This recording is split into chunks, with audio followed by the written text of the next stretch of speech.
Neurological complications, நரம்பு சம்பந்தப்பட்ட பிரச்சனைகள், இதுக்கு சரியான தீர்வு, சரியான ட்ரீட்மெண்ட், சரியான டயக்னோசிஸ், சரியான புரிதல் இருக்கான்னு பார்த்தா நிறைய பேருக்கு இல்லைங்க. நியூராலஜிக்கல் ப்ராப்ளம் நான் ரெண்டு விதமாக பிரிக்கிறேங்க. ஒன்று, ஆல்ரெடி நியூராலஜிக்கல் ப்ராப்ளத்துக்கு நான் ட்ரீட்மெண்ட் எடுத்துட்டு இருக்கேன் அப்படின்னா, நான் ரொம்ப நாளாக ட்ரீட்மெண்ட் எடுத்துட்டு இருக்கேன், நான் கரெக்டான ட்ரீட்மெண்ட் தான் எடுத்துட்டு இருக்கேன்னா ஒரு கன்ஃபியூஷன் இருக்கு. இதை விட பெட்டரான ட்ரீட்மெண்ட் எடுத்தால் எனக்கு பெட்டர் குவாலிட்டி ஆஃப் லைஃப் கிடைக்குமா அப்படின்ற கன்ஃபியூஷன்ஸ் இருக்கு. ஸோ இந்த எல்லா கேள்விகளுக்கும் உங்களுக்கு இந்த வீடியோவில் பதில் கிடைக்குங்க.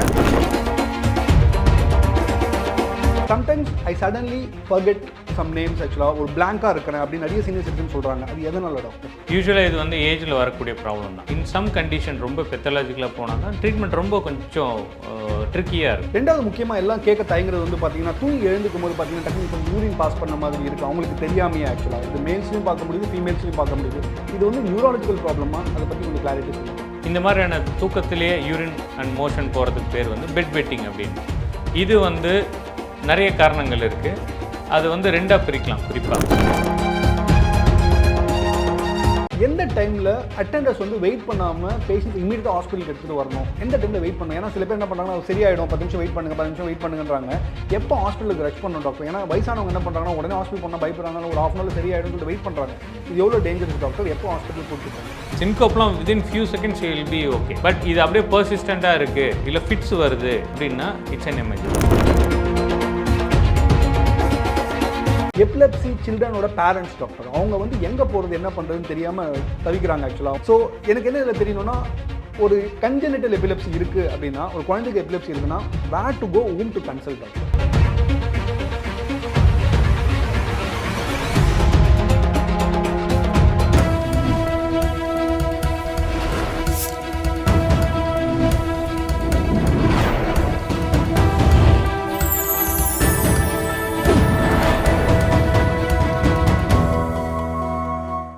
வணக்கம், நான் உங்கள் டாக்டர் செந்தில் பேசுகிறேன். First thanks for all the support. நீங்கள் பார்க்குற வீடியோ உங்ககிட்ட மட்டும் வச்சுக்காமல் எல்லாருக்கும் ஷேர் பண்ணுறதுனால இது பல லட்சம் பேருக்கு போய் சேர்ந்துருக்கு. ஸோ உங்களுக்கு ரொம்ப தேங்க்ஸ்.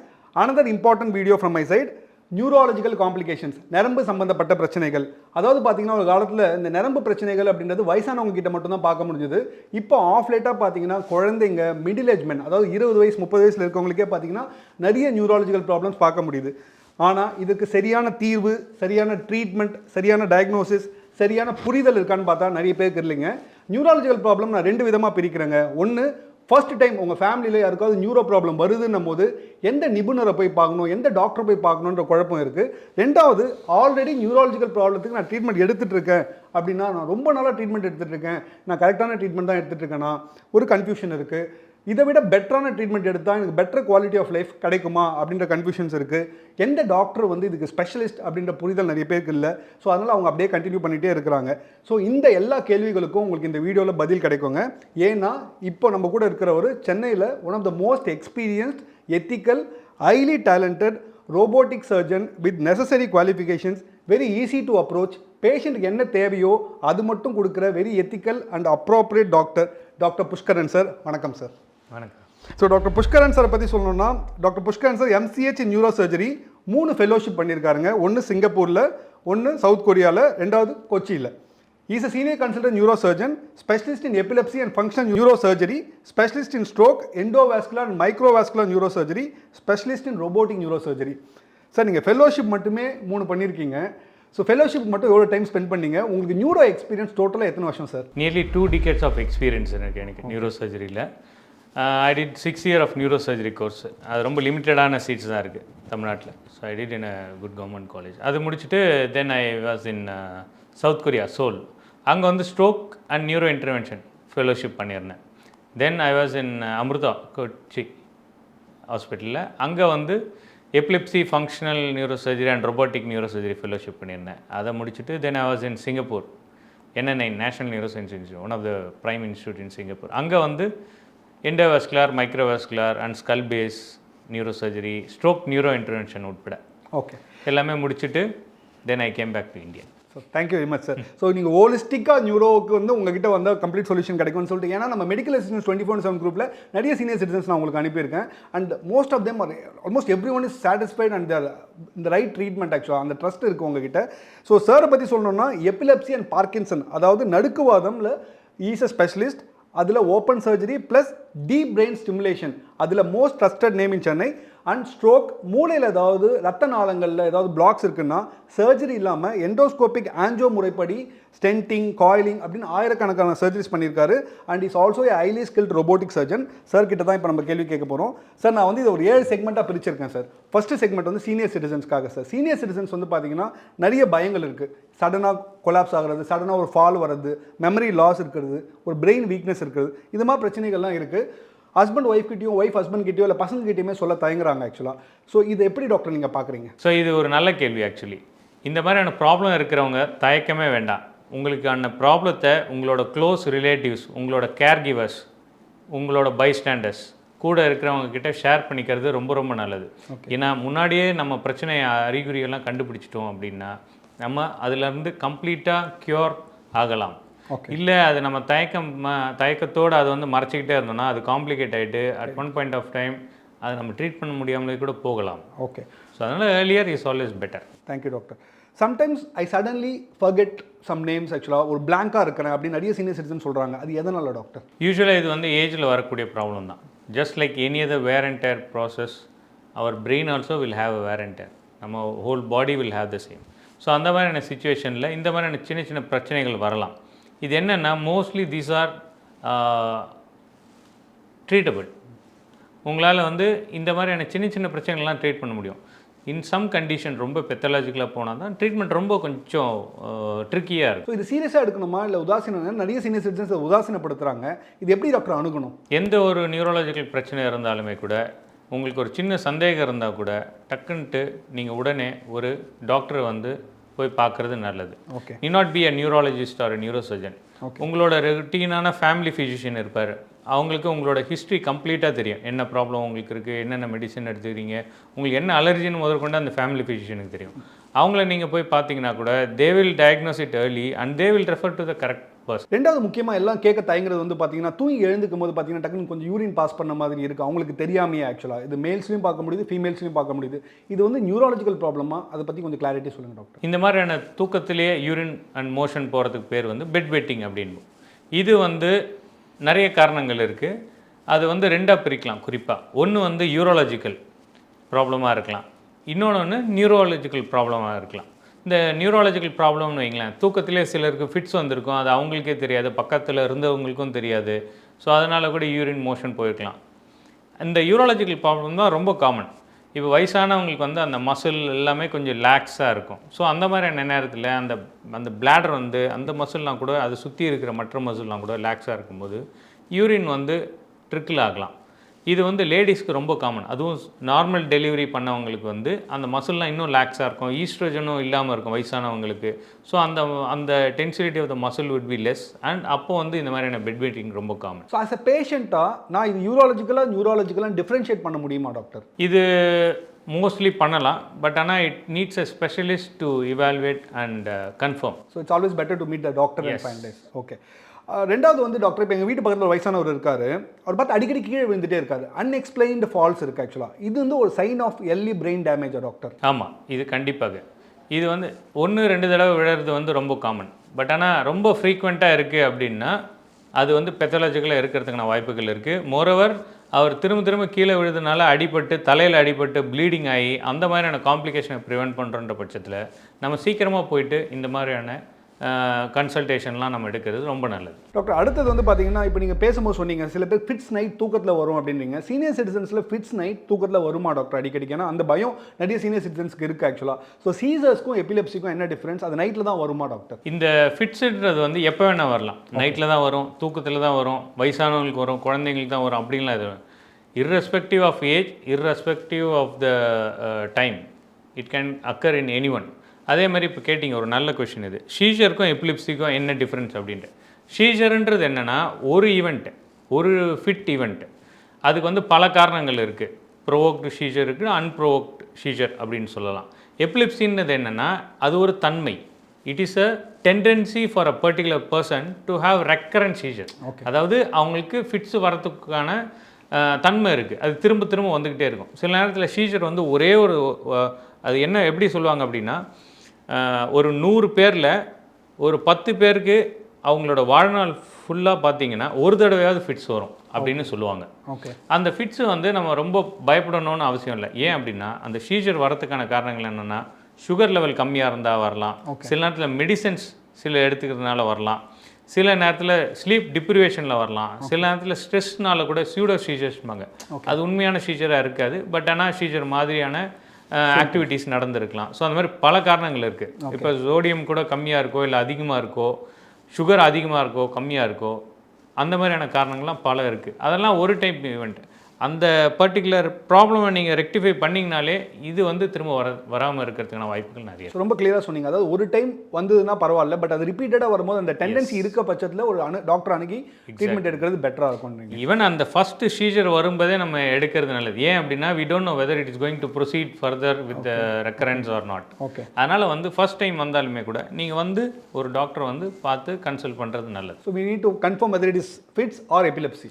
கன்ஃபார்ம் பண்ணிக்கிறது பெட்டர். Exactly. டாக்டர், ரெண்டாவது செக்மெண்ட் வந்து பார்த்தீங்கன்னா மெயின்லி ஃபார் அட்டெண்டர்ஸ் டாக்டர். ஏன்னா நிறைய சீனியர் சிட்டிசன்ஸ் இங்கே தனியாக இருக்காங்க. எஸ்பெஷலி பார்த்தீங்கன்னா அடையார், பெசன்ட் நகர், மந்தவெளி, மயிலாப்பூர் இந்த ஏரியாவில் பார்த்தீங்கன்னா சில்ட்ரன் செட்டில்ட் இன் அப்ராட். ஆக்சுவலாக சீனியர் சிட்டிசன்ஸ் 2 பேர் தான் இருக்காங்க ஆக்சுவலாக. ஸோ அவங்களுக்கு வந்து ஒரு தெளிவான அவேர்னஸ் வேணும், என்ன பண்ணணும் என்ன பண்ணக்கூடாதுன்றதுக்காக தான் இந்த செக்மெண்ட்டு. ஃபஸ்ட்டு வந்து attenders and family members confuse stroke and epilepsy. அது கொஞ்சம் கிளாரிட்டி கொடுங்க டாக்டர். இது வந்து இப்போது ஸ்ட்ரோக், எபிலெப்சி கூடவே இன்னொன்று இருக்குது, சின்கோப்னு ஒன்று இருக்குது. கரெக்ட். சின்கோப்புன்றதுனா உங்களுக்கு திடீர்னு ஒரு சின்ன மயக்கம் வருது. அதுக்கும் பல காரணங்கள் இருக்குது. அது உங்களுக்கு சுகர் கம்மியாக இருக்கலாம், இல்லைனா வந்து உங்களுக்கு ஹார்ட்டோட பம்பிங் கெப்பாசிட்டி, ஹார்ட் ப்ராப்ளம் ஏதாவது இருக்கலாம், அதனால் வரலாம். இல்லை ரத்த குழாயிலே சின்ன சின்ன அடைப்பு இருக்கும், அது வந்து ஒரு மைனர் ஸ்ட்ரோக்கோட அறிகுறியாக கூட இருக்கலாம். அது வந்து TIA அப்படின்பாங்க, டிரான்சியன்ட் இஸ்கிமிக் அட்டாக்னு சொல்லுவோம். அது ஒரு மைனர் ஸ்ட்ரோக். அதை அப்படியே விட்டுட்டோம்னா அது மேஜர் ஸ்ட்ரோக்காக மாறதுக்கான வாய்ப்புகள் இருக்குது. மேஜர் ஸ்ட்ரோக் அப்படின்னா ஒன்று மூளைக்குள்ளே பிளட் வெசல் வீக் ஆகி லீக் ஆகிருக்கும், ஸோ ப்ளீடிங் ஆகிருக்கலாம். இல்லைன்னா அந்த பிளட் வெசலுக்குள்ளேயே அடைப்பு ஏற்பட்டு ரத்தம் போகாமல் சில பாகங்கள் பிரெயினில் வந்து அழுகி இருக்கலாம். ஸோ அது வந்து ஸ்ட்ரோக் அப்படின்னு சொல்லுவோம். ஸ்ட்ரோக்கில் வந்து உங்களுக்கு ஃப்ளோரிடாக இருக்கும் அதோட சிம்டம்ஸ் எல்லாமே. அவங்க வீக்னஸ்ஸு அது எல்லாமே வந்து பர்சிஸ்டண்ட்டாக இருக்கும். ஓகே. ஆனால் சின்கோப்பில் எப்படின்னா அவங்கள கொஞ்ச நேரம் படுக்க வச்சிங்கனாலே, கொஞ்சம் கொஞ்சம் அவங்கள ஸ்டெபிலைஸ் பண்ணிங்கனாலே they will come back and they will recover without any deficit. So ரெண்டாவது வந்து பார்த்தீங்கன்னா டாக்டர், இப்போது எந்த டைமில் அட்டெண்டர்ஸ் வந்து வெயிட் பண்ணாமல் பேஷண்ட்ஸ் இமீடியட்டாக ஹாஸ்பிட்டலுக்கு எடுத்துகிட்டு வரணும், எந்த டைமில் வெயிட் பண்ணணும்? ஏன்னா சில பேர் என்ன பண்ணுறாங்கன்னா சரியாயிடும், 10 நிமிஷம் வெயிட் பண்ணுங்க, 10 நிமிஷம் வெயிட் பண்ணுங்கன்றாங்க. எப்போ ஹாஸ்பிட்டலுக்கு ரஷ் பண்ணணும் டாக்டர்? ஏன்னா வயசானவங்க என்ன பண்ணுறாங்கன்னா உடனே ஹாஸ்பிட்டல் போனால் பயப்படுறாங்க, ஒரு ½ ஹவரில் சரியாயிடும் சொல்லிட்டு வெயிட் பண்ணுறாங்க. இது எவ்வளோ டேஞ்சரஸ் டாக்டர்? எப்போ ஹாஸ்பிட்டல் கூப்பிட்டு போகணும்? இப்போ இந்த சின்கோப்னு ஒன்று வந்திருக்கு அப்படின்ற பட்சத்தில் இப்போ அவங்களுக்கு வந்து நீங்கள் கொஞ்ச நேரத்தில் வந்து கொஞ்சம் ஸ்டேபிளாக தான் இருக்காங்க, you know the very the reason why he is in syncope அப்படின்னா you can buy some time. நீங்கள் கொஞ்சம் டைம் எடுத்துகிட்டு நீங்கள் ரெக்கவர் ஆறான்னு பார்க்கலாம். பட் ஆனால் சின்கோப்லாம் within few seconds will be okay. Okay. But இது அப்படியே பர்சிஸ்டண்ட்டாக இருக்குது, இல்லை ஃபிட்ஸ் வருது, இல்லை அவருக்கு நினைவே வரல அப்படின்னா இட்ஸ் அன் எமர்ஜென்சி. ஸோ இப்போ ஃபிட்ஸ் சொன்னீங்களா டாக்டர், எல்லாம் ஒரே மாதிரி ஃபிட்ஸ் தானா? ஃபிட்ஸில் டைப்ஸ் இருக்கா டாக்டர்? ஆமாம், ஃபிட்ஸில் வந்து பல டைப்ஸ் இருக்குது. ILAன்றது தான் இன்டர்நேஷ்னல் லீக் அகேன்ஸ்ட் எபிலிப்சின்னு ஒரு குரூப். அவங்க வந்து நிறைய கிளாசிஃபிகேஷன் பண்ணியிருப்பாங்க. இப்போ 20 ரீசெண்டாக கூட they have change and amended lot of varieties of seizures. So அதனால் பல வகைகள் இருக்குது. சிலருக்கு வந்து நம்ம டிவி மூவிலெலாம் பார்க்குறோம்ல, நாடகத்துலலாம், ஸோ கை கால் இழுத்துட்டு வர்றதுன்னு, அது வந்து ஒரு டைப் ஆஃப் சீஜர் தான். அந்த மாதிரி சிலருக்கு வந்து எப்படி வரும்னா வெறும் ஃப்ளாஷஸ் ஆஃப் லைட் வரலாம், இல்லைன்னா கம்ப்ளீட்டாக டார்க்கனிங் வரலாம், சிலருக்கு சவுண்டு ஒரு இது வரலாம், சிலருக்கு கஸ்டேட்டரி ஃபீலிங், அதாவது ஒரு டேஸ்ட் சென்சேஷன் வரும். சிலருக்கு வந்து கை மட்டும் மூமெண்ட் இருக்கும், இல்லைனா கால் மட்டும் இருக்கும், சிலருக்கு கண்ணு மட்டும் போகலாம். இன்னொரு வித்தியாசமான சீஜர் என்னோட எக்ஸ்பீரியன்ஸில் நான் பார்த்தது வந்து ஐ ட்ரீட்டட் ஒமான் கிட். ஒமான்லேருந்து அவன் ஒரு சின்ன பையன், ஒரு 12 வயசு பையன். அவன் வந்து ஹிக்கப்ஸ் இருக்குல்ல, விக்கல், அதுதான் அவனுக்கு சீஜரே. ஓகே. அதை வந்து நிறைய இடத்துல கேஸ்ட்ரோஎன்ட்ராலஜிஸ்ட் பார்த்துட்டாங்க, எண்டோஸ்கோப்பி எல்லாமே பண்ணிட்டும் அவனுக்கு வந்து சரியாகலை. பட் சம்மன் ஃபவுண்ட் தட் இது இருக்கலாமா நியூரலாஜிக்கலாக அப்படின்ட்டு they evaluated for some other reason they did some EEG also, and the seizure ன்னு சஸ்பெக்ட் பண்ணி then it was seizure. then I operated on him. அவர் ஆப்ரேஷன் பண்ணிவிட்டு he is doing perfectly well. Doctor, இப்போ இது மாதிரி பிரச்சனைகளுக்கு ஹாஸ்பிட்டலுக்கு கூப்பிட்டு வந்தால் உடனே ஸ்கேன் எடுக்கணுன்றாங்க டாக்டர். ஸோ இந்த மாதிரி ஃபிட்ஸ் வரும்போது ஒரு டைம் வரும்போது ஒரு ஸ்கேன் எடுக்கணுமா, இல்லை வந்து ஸ்கேன்ஸ் வந்து ஓவர் ப்ரிஸ்கிரைப் பண்ணப்படுதா கார்ப்பரேட் ஹாஸ்பிட்டல்ஸில்? இந்த ஃபிட்ஸுன்றது வந்து உங்களுக்கு இப்போ தான் ஃபர்ஸ்ட் டைம் வருது அப்படின்னா நீங்கள் ஸ்கேன் எடுக்கணும். ஓகே. அதுக்குன்னு தனியாக ஒரு ஹேர்னஸ் ப்ரோட்டோகால்னு. ஓகே. அது வந்து ஹார்மனைஸ்டு எபிலிப்சி ஸ்ட்ரக்சரல் சீக்வென்சிங், அந்த ஒரு சீக்வென்ஸ் ஆஃப் எம்ஆர்ஐ ஸ்கேன், அது எடுக்கிறது நல்லது. ஓகே. பட் உங்களுக்கு ரெக்கரண்ட்டாக ஃபிட்ஸ் வந்துட்டு இருக்கு அப்படின்னா நீங்கள் ஒவ்வொரு தடவை ஃபிட்ஸ் வரும்போது நீங்கள் போய் ஸ்கேன் எடுக்கணும்னு வேண்டிய அவசியம் இல்லை. ஓகே. மேபி இஃப் அந்த ஃபிட்ஸ் வந்து ரெகுலராக வர, ஒவ்வொருத்தருக்கும் ஒரு டைப் ஆஃப் ஃபிட்ஸ் வந்து ரெகுலராக, அது வந்து ஹேபிச்சுவல் சீஜர்னு சொல்லுவோம். ஸோ இந்த மாதிரியான ஹேபிச்சுவல் சீஜர் இல்லாமல் அவங்களுக்கு வந்து அது ரொம்ப டிஃப்ரெண்ட்டான டைப்பில் வருது, இல்லைனா அந்த ஃபிட்ஸ் யூஸ்வலாக ஒரு ஃபியூ மினிட்ஸ்க்குள்ளே பேஷண்ட்டுக்கு வந்து அதுலேருந்து கொஞ்சம் ரெக்கவரி வரும். ரெக்கவரினா ஒரு பிட் கன்ஃபியூஸ்டாக இருப்பாங்க, பட் ஆனால் கொஞ்சம் என்ன அவங்க கை கால்லாம் தன்னால் அசைப்பாங்க, நம்ம சொல்கிறது கேட்குறாங்களோ இல்லையோ, பட் ஆனால் ஒரு மூமெண்ட் இருக்கும் அவங்களுக்கு. ஸோ அந்த மாதிரி இல்லாமல் ஃபிட்ஸு தொடர்ச்சியாக வந்துகிட்டு இருக்கு அப்படின்னா that is an emergency and you need to do a scan. அந்த மாதிரியான தன்மைக்கு பேர் வந்து ஸ்டேட்டஸ் எபிலிப்டிகஸ்ன்னுவாங்க. ஓகே. அதே மாதிரி அதுலேயே இன்னொரு வகை இருக்குது, அது வந்து எபிலிப்சியா பார்ஷியாலிஸ் கண்டினியூவான். ஸ்டேட்டஸ் எபிலிப்டிகஸ்னால் ஜென்ரலைஸாக பாடி ஃபுல்லாக கை கால் இழுத்துட்டு பார்ப்பீங்களே, அந்த மாதிரி இருக்கிறது. எபிலிப்சியா பார்ஷியாலிஸ் கண்டினியூவானா அது பேர்லேயே இருக்குது, பார்ஷியாலிஸ் ஒரு குறிப்பிட்ட பார்ட் மட்டும் கண்டினியூஸாக இருக்கும் ஃபிட்ஸு, அது வந்து இபிசி அப்படின்போம். அடுத்தது முக்கியமான பிரச்சனை சீனியர் சிட்டிசன் சொல்கிறது வந்து நிறைய மெடிசன்ஸ் எடுத்தால் எனக்கு சைடு எஃபெக்ட்ஸ் வரும்னு சொல்லிட்டு இந்த நியூரோ டாக்டர் பார்த்துட்டு மருந்து கொடுப்பாங்க, 4 நாள் எடுப்பாங்க, அதுக்கப்புறம் விட்டுருவாங்க. அதனால ஏதாவது பிரச்சனைகள் வருமா அப்படின்னு சொல்லிட்டு அவாய்ட் பண்ணுறாங்க. பசங்கிட்ட சொல்கிறதில்ல, ஒய்ஃப் கிட்ட சொல்கிறதில்ல. இது வந்து கரெக்டான அணுகுமுறையா டாக்டர்? இது மிகவும் தவறு. அதாவது உலகத்தில் 100% யாரும் நல்லவங்களும் இல்லை, 100% யாரும் கெட்டவங்களும் இல்லை. அதே மாதிரி தான் மெடிசன்ஸும். மெடிசனை நம்ம எப்படி யூஸ் பண்ணோம் அப்படின்னா அது வந்து ஒரு ஃபயர் மாதிரி, ஒரு ஸ்வாட் மாதிரி. நம்ம அதை வந்து கரெக்டான ஒரு விஷயத்துக்காக அதை அணுகி அதை கரெக்டாக யூஸ் பண்ணணும். அதே மாதிரி அது தெரிஞ்சவங்க மூலமாக தான் அதை வந்து எப்படி யூஸ் பண்ணணும்னு நம்ம தெரிஞ்சுக்கணும். நம்மளா ஓனாக நம்ம எடுத்துக்கிட்டோம் அப்படின்னா it will be risky whether to start or stop a medicine. Okay. So இதனால் நம்ம எப்படி அதை வெய் பண்ணோம் அப்படின்னா அதோட பெனிஃபிட்ஸ் அதிகமாக இருக்கா இல்லை ரிஸ்க் அதிகமாக இருக்கா அப்படின்னுட்டு. எல்லா மெடிசனுக்கும் ரிஸ்க் இருக்கும், பட் ஆனால் நம்ம பெனிஃபிட் அதை விட பெட்டராக இருக்கா அப்படின்ற அந்த ப்ரொஃபைல் தான் பார்க்கணும். இப்போ இதனோட ரிஸ்க் அதிகமாக இருக்குது நமக்கு, இல்லை அதோட சைட் எஃபெக்ட் வந்து நம்மளால் அது பொறுத்துக்க முடியல அப்படின்னா இட் இஸ் பெட்டர் டு ஸ்விட்ச் out to some other medicine. இப்போ ஃபார் எக்ஸாம்பிள் ட்ரௌசினஸ் வருது, நீங்கள் வந்து ஒரு டிரைவர் ஒருத்தருக்கு ஃபிட்ஸ் இருக்குது, நான் ஒரு டேப்லெட் கொடுக்குறேன், ஃபிட்ஸ் ஆர் சம்திங் எல்ஸ், என்ன ப்ராப்ளம் இருந்தாலும் நான் ஒரு டேப்லெட் கொடுக்குறேன், அது வந்து அவருக்கு ட்ரௌசினஸ் வரும் அப்படின்னா அவர் வந்து டியூட்டி பார்க்குறம்போது அந்த மெடிசனை போடக்கூடாது.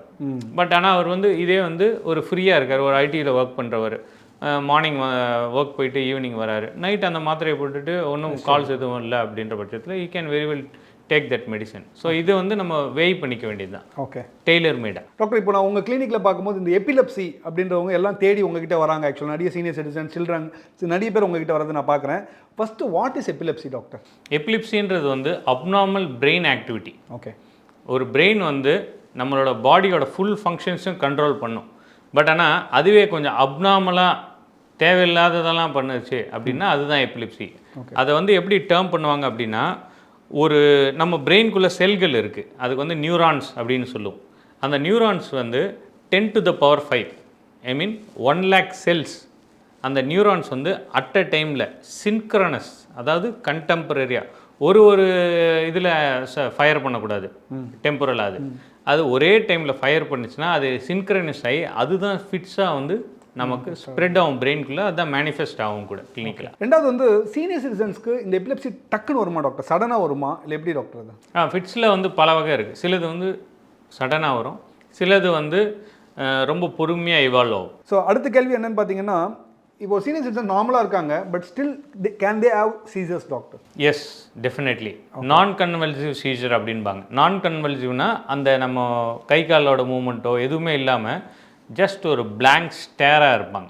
ஓகே. சில நேரத்தில் டோன்லாம் போய் கீழே விழுந்துருவாங்க, சில நேரத்தில் டோன் இருக்கும், அப்படியே நின்று பிளாங்க் ஸ்டேரிங் மட்டும் இருக்கும். ஓகே. ஸோ இதுவும் ஒரு type of seizures.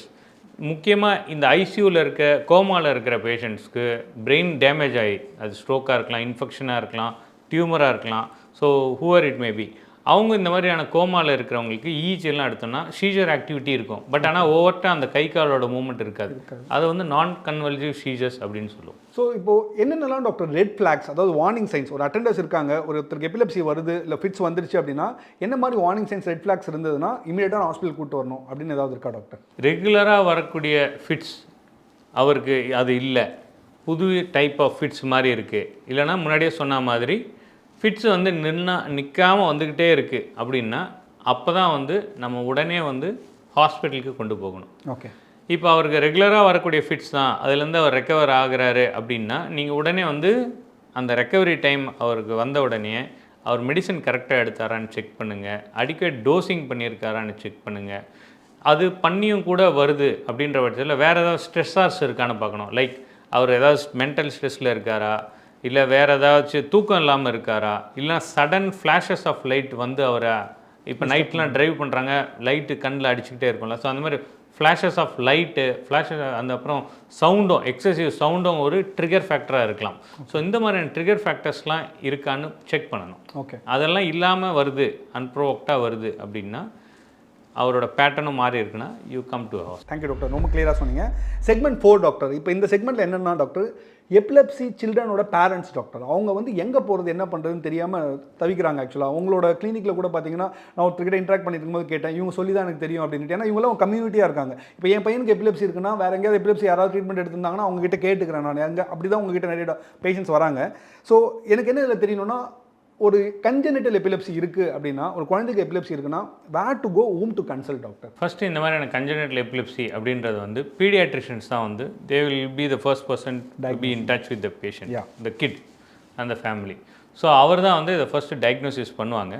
Then neuro team, neurologist, neuro surgeon, they will be there to help him. So what is congenital epilepsy doctor? So congenital epilepsyன்றது என்னன்னா, குழந்தை பிறந்ததுல இருந்தே ஃபிட்ஸ் இருக்கக்கூடிய தன்மை தான் கன்ஜெனிட்டல் எபிலெப்சி அப்படின்போம். ஸோ நீங்கள் இப்போ பிறக்கும் போதே அப்படின்னா கன்ஜெனிட்டல் எபிலெப்சியும் ஜெனட்டிக் எபிலெப்சியும் ஒன்றா டாக்டர்? அதாவது பிறக்கும் போதுனா உங்கள் ஜீன்ஸ்லேயே இருக்குமா டாக்டர்? ரெண்டும் ஒன்றா வேறையா டாக்டர்? இது ரொம்ப நல்ல கேள்வி. இது ஜெனட்டிக் எபிலெப்சி அப்படின்றது எப்படின்னா, அது வந்து பரம்பரை வியாதி மாதிரி அந்த ஜீன்ஸ் வழியாக டிரான்ஸ்மிட் ஆகிட்டே இருக்கும்.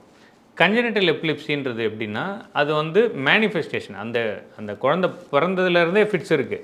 அதுக்கு ஒரு காரணம் வந்து ஜெனட்டிக் எபிலெப்சியாக இருக்கலாம். அது இல்லாமல் சில நேரத்தில் வந்து தாய் கருவில் இருக்கும்போதே கூட குழந்தைக்கு சில இன்ஃபெக்ஷன்ஸ் வந்துருக்கலாம், இல்லை தாய்க்கு இன்ஃபெக்ஷன் அது பரவி இருக்கும், குழந்தைக்கு டிரான்ஸ்மிட் ஆகிருக்கலாம். இல்லை அந்த குழந்தையோட மெட்டபாலிக் காசஸ் லைக் சுகர் கம்மியாக இருக்கிறதோ, இல்லை பில்லுருபின் சில குழந்தைங்களுக்குலாம் ரொம்ப பெத்தாலஜிக்கலாக ஹையாக இருக்கும். ஸோ அந்த மாதிரி ஹையாக இருந்தாலுமே கூட இந்த மாதிரியான ஃபிட்ஸ் வரதுக்கான வாய்ப்புகள் இருக்குது. அதை வந்து நம்ம கன்ஜெனிட்டல் எபிலெப்சி அப்படின்போம். இந்த ஜெனட்டிக் எபிலெப்சின்னு நீங்கள் கேட்டது, இப்போது அந்த குழந்தைக்கு சில நேரத்தில் பிறக்கும் போதே கூட அந்த ஃபிட்ஸ் வரலான்னு சொல்லியிருந்தால, அதே மாதிரி பிறந்து சில வருஷங்கள் ஃபிட்ஸே இல்லாமல் அதுக்கப்புறம் கொஞ்சம் வயசு கழித்து கூட இந்த மாதிரியான ஜெனட்டிக் எபிலெப்சி வந்து ஃபிட்ஸாக வரக்கூடிய தன்மைகளும் நம்ம பார்த்துட்டு தான் இருக்கும். டாக்டர், இப்போ நீங்கள் கொஞ்ச நாள் கழிச்சு வருன்றீங்க, நான் என்ன கேட்குறேன்னா, ஒரு 30-40 வருஷத்துக்கு இந்த மாதிரி எபிலெப்சியே இல்லாமல் அது உள்ளுக்குள்ள அந்த டெண்டன்சி இருந்து 40-50 வயசு கழிச்சு கூட இது மாதிரி வரலாமா டாக்டர்? வரலாம். ஓகே. இந்த மாதிரியான ஜெனட்டிக் எபிலெப்சிஸ்க்கு அந்த டெண்டன்சி இருக்குது. ரெண்டாவது கேள்வி என்னென்னா டாக்டர், வீட்டில் 2 குழந்தைங்க இருக்காங்க, பெரிய பையனுக்கு இந்த பிரச்சனை இருக்குது அப்படின்னும் போது அவங்க சிப்ளிங் இருக்காங்களே, அவங்களுக்கு இந்த பிரச்சனை இருக்குமா இருக்காதா, அது எப்படி டாக்டர் டயக்னோஸ் பண்ணுறது? ஏன்னா அது ஒரு ஆங்ஸைட்டி எல்லா பேரண்ட்ஸ்கிட்டையும் இருக்குது. ஒரு பையனுக்கு இப்படி ஆயிடுச்சு, 2வது குழந்தைங்க அந்த பிரச்சனை வந்துருமா, இது வரைக்கும் அதுவும் வரல, பட் வந்துருமான்ற பதட்டம் அவங்களுக்கு எப்பவுமே இருக்குது. அதுக்கு என்ன டாக்டர் உங்களோட கிளாரிட்டி? இது வந்து இந்த ஃபிட்ஸ் வந்து அக்வைர்டாக இருக்குது அப்படின்னா, அக்வைர்டு ஜெனட்டிக், அக்வைர்ட்னா அந்த தன்மை வந்து வந்திருக்கு, லைக் இன்ஃபெக்ஷனாக இருக்கலாம், வேறு ஏதாவது ப்ராப்ளங்கள் வந்திருக்கலாம். ஸோ அதனால் வருதுன்னா அந்த குழந்தையோட தான் அது நிற்கும். இது ஜெனட்டிக்காக இருக்குது அப்படின்னா it can be seen in the other sibling also, அந்த குழந்தைக்கும் வரலாம்.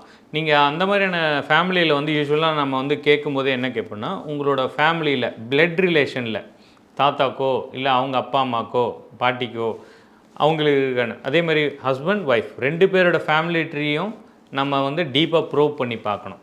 அந்த இதில் யாராவது இருந்தால், அந்த மாதிரி இருந்தாங்கன்னா கண்டிப்பாக இருக்கணும்னு அவசியம் கிடையாது, பட் ஆனால் அது இருக்கிறதுக்கான வாய்ப்புகள் கொஞ்சம் அதிகமாக இருக்கும். டாக்டர், இப்போ எபிலெப்சின்னு வந்துடுச்சு டாக்டர், அதோட ட்ரீட்மெண்ட் மொடாலிட்டிஸ், மேனேஜ்மெண்ட் எப்படி டாக்டர் இருக்கும்? அது கம்ப்ளீட்டாக க்யூர் பண்ண முடியுமா? 100% க்யூர் பண்ண முடியுமா? சர்ஜரி மூலியமாவோ இல்லை மெடிசன்ஸ் மூலியமாவோ க்யூர் பண்ண முடியுமா டாக்டர்? கண்டிப்பாக முடியும். இது வந்து நம்ம மெடிசன்னாலையும் க்யூர் பண்ணலாம், மெடிசனால் முடியாதுன்ற பட்சத்தில் சர்ஜரினாலையும் க்யூர் பண்ணலாம். There are multiple modalities of treatment. First வந்து நம்ம எல்லா பேஷண்ட்டுக்கும் ஃபிட்ஸ்னா நம்ம கம்ப்ளீட்டாக எவாலுவேட் பண்ணிவிட்டு மெடிசன் ஸ்டார்ட் பண்ணுவோம். ஃபிட்ஸ் வராமல் இருக்கக்கூடிய ஆன்டி சீஜர் மெடிகேஷன்ஸ் அதை ஸ்டார்ட் பண்ணிவிட்டு நம்ம வந்து ட்ரீட்மெண்ட் பண்ணி பார்ப்போம். அதே மாதிரி மீன் டைம் அது நல்லா கண்ட்ரோல் ஆச்சு அப்படின்னாலே நம்ம either we can continue on that medicine, அப்புறம் ஸ்லோவாக அதை டேப்பர் பண்ணி ஸ்டாப் பண்ண முடியுமான்னு ட்ரை பண்ணுவோம். அல்டிமேட் கோல் என்னென்னா நமக்கு சீஜர் வரக்கூடாது. கரெக்ட். இன்னொரு ப்ரைமரி கோல், இன்னொரு செகண்டரி கோல் என்ன அப்படின்னா மருந்தே இல்லாத, ஓகே, மெடிசனும் எடுத்துக்கூடாது, அவருக்கு ஃபிட்ஸும் வரக்கூடாது. ஸோ இதுதான் நம்மளோட கோல், ட்ரீட்மெண்ட் ஆஃப் எனி எபிலிப்சி. இப்போ சர்ஜரின்னு பார்த்தீங்கன்னா அதிலே டிஃப்ரெண்ட் வெரைட்டிஸ் மொடாலிட்டிஸ் இருக்குது.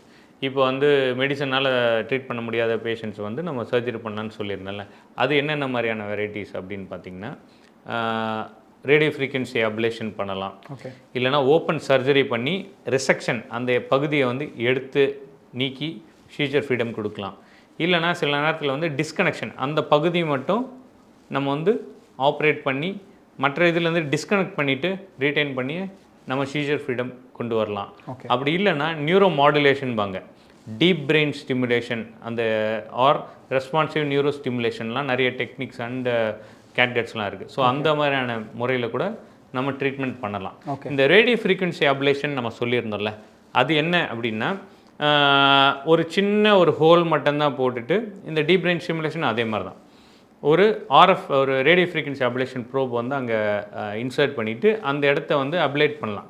ஓகே, நான் ஒரு technique of radio frequency ablation ஒன்று கண்டுபிடிச்சி, it has been very successful and it has been published in one of the prime journal, medical journal, supported by American association of neurosurgeons. அது வந்து volumetric radio frequency ablation I have termed it. Okay, அதாவது வழக்கமாக radio frequency ablation வந்து ஒரு பகுதியில் மட்டும் பண்ணுற மாதிரி இருக்கும். இது என்னென்னா வால்யூமெட்ரிக்காக அதை ஒரு ஒரு 3D இதில் வந்து என்னோடய டெக்னிக் மூலமாக கம்ப்ளீட்டாக அப்லேட் பண்ணி கியூர் கொடுக்கலாம். It has better results than the conventional technique. Sir, you are one of the experience robotic neuro surgeon in Chennai. ஆக்சுவலாக நீங்கள் நிறைய ரோபோட்டிக் சர்ஜன் வால்யூம்ஸ் நிறைய பண்ணியிருக்கீங்க இந்த ஷார்ட் ஸ்பேன் ஆஃப் டைமில். So what are the advantages of robotic surgery sir? So இங்கே robotic சர்ஜரின்ற பேசிக்காக என்னென்னா, நியூரோ சர்ஜரி பொறுத்த வரைக்கும் ஒரு டிசிப்ளின் ஆஃப் சர்ஜரிலையும் ரோபோட் வந்து வேறு மாதிரி யூஸ் பண்ணுவாங்க. பட் நியூரோ சர்ஜரியை பொறுத்தவரைக்கும் இட்ஸ் எ ஸ்டீரியோடாக்சிக் டிவைஸ். ஸ்டீரியோடாக்சின்ற எப்படின்னா, ஒரு பிரெயினில் வந்து எல்லாமே ரொம்ப ஒரு சென்டிமீட்டர் மில்லிமீட்டர் சைஸில் இருக்கக்கூடிய சப்ஸ்டேட்ஸ் தான். ஸோ அதை நம்ம ரீச் பண்ணோன்றது வந்து அவ்வளோ மைன்யூட்டாக ரிமோட்டாக இருந்து அக்சஸ் பண்ணுறதுக்கு பேர் தான் வந்து ஸ்டீரியோடாக்சிங். So it's basically a stereotactic device which will assist in surgery. Sir, நீங்கள் வந்து இந்த ட்ரக் ரெசிஸ்டண்ட்டில் வந்து நீங்கள் ரொம்ப ஸ்பெஷலிஸ்ட். ஆக்சுவலாக நிறைய பேஷண்ட்ஸ் வந்து ட்ரக் ரெசிஸ்டன்ட் ஆகி வரும்போது அவங்களுக்கு வந்து நீங்கள் நிறைய ரிசல்ட்ஸ் நல்லா கொடுக்குறீங்க. அதை பற்றி கொஞ்சம் சொல்லுங்கள் டாக்டர். ஸோ இந்த ட்ரக் ரெசிஸ்டன்ட் எபிலிப்சி அப்படின்னு நான் என்ன சொல்லுவேன்னா, it has a definition. Like பேசிக்காக என்னென்னா, ஒருத்தருக்கு ஃபிட்ஸ் வர டெண்டன்சி இருக்குது, அதாவது எபிலிப்சி இருக்குது, அவருக்கு வந்து மெடிசன் கொடுத்துக்கிட்டு இருக்காங்க. அவருக்கு வந்து நிறைய டைப்ஸ் ஆஃப் மெடிக்கேஷன்ஸ் இருக்குது, அதாவது குரூப்ஸ் ஆஃப் மெடிசன் சொல்லுவாங்க. இதில் ஒரு குரூப், அதில் ஒரு குரூப்னு, அது மாதிரி 2 group of medicine, 2 or more than 2 medicines adequately dosed, adequately timed, கரெக்டான டோஸில் கரெக்டான ப்ரொஃபைலோட பேஷண்ட்க்கு கொடுத்தும் ஃபிட்ஸு நிற்காமல் வருது அப்படின்னா அதை தான் வந்து ட்ரக் ரெசிஸ்டன்ட் எபிலிப்சி அப்படின்னு சொல்லுவோம். இதோட ப்ரிவலன்ஸ், அதாவது எத்தனை பேருக்கு இதோட பாதிப்பு இருக்குதுன்னு பார்த்தீங்கன்னா, ஒரு 100 பேர் ஃபிட்ஸோடு இருக்காங்க அப்படின்னா அதில் வந்து 1/3, அதாவது கிட்டத்தட்ட 33% அவங்க வந்து ட்ரக் ரெசிஸ்டண்ட்டாக போகிறதுக்கான வாய்ப்புகள் இருக்குது. ஸோ மெயினாக மெடிசன்னால் க்யூர் பண்ண முடியல, இப்போ வந்து சர்ஜரிக்கு வராங்க அப்படின்னா இந்த ட்ரக் ரெசிஸ்டன்ட் எபிலிப்சி பேஷண்ட்ஸ் தான் we will usually be the candidate for surgery. Doctor, you always tell brain surgeries can be performed to unbelievable precision அப்படின்னு சொல்கிறீங்க நீங்கள் உங்களோட எக்ஸ்பீரியன்ஸில். ஸோ நீங்கள் இந்த வீடியோ வந்தது ரொம்ப தேங்க்ஸ் டாக்டர். ஆக்சுவலாக ஸோ உங்களை மாதிரி ஒரு எக்ஸ்பீரியன்ஸ் டாக்டர் கூட பண்ணது எனக்கும் ரொம்ப இன்ட்ரெஸ்டிங்காக இருந்தது. Thanks for saving lot of lifes. ஆக்சுவலாக ஏன்னா நிறைய பேர் வந்து ஓபே விட்டுட்டு உங்ககிட்ட வரும்போது நீங்கள் கம்ப்ளீட்டாக ஒரு நியூ லீஸ் ஆஃப் லைஃப் கொடுக்குறது வந்து பெருசாக இருக்குது. ஸோ ஒரு முக்கியமான விஷயம் நான் உங்ககிட்ட எல்லாருக்கும் சொல்லணும்னா, நீங்கள் டாக்டர் புஷ்கரன் சார் கிட்ட ஒரு அப்பாயின்மெண்ட் வேணும் அப்படின்னா, நீங்கள் உங்களோட ரிப்போர்ட்ஸ், ஒரு செகண்ட் ஒப்பீனியன் வேணும், நீங்கள் ஆல்ரெடி ட்ரீட்மெண்ட் எடுத்துகிட்டு இருக்கீங்க உங்களோட நியூரோ டாக்டர் கிட்ட, சார் கிட்ட ஒரு எக்ஸ்பர்ட் ஒப்பீனியன் வேணும் அப்படின்னா, நீங்கள் உங்கள் ரிப்போர்ட்ஸை 8110004517 இந்த நம்பருக்கு அனுப்புனீங்கன்னா சார் கிட்ட இருந்து ஒரு செகண்ட் ஒப்பீனியன் உங்களுக்கு வாங்கி கொடுக்க முடியும். சார் நீங்கள் டேரெக்டாக மீட் பண்ணணும் அப்படின்னா, சார் வந்து MGM மலர் ஹாஸ்பிட்டலில் மார்னிங் டைம்ஸில் இருப்பார், நீங்கள் டேரெக்டாக போய் அவர் அப்ரோச் பண்ணலாம்.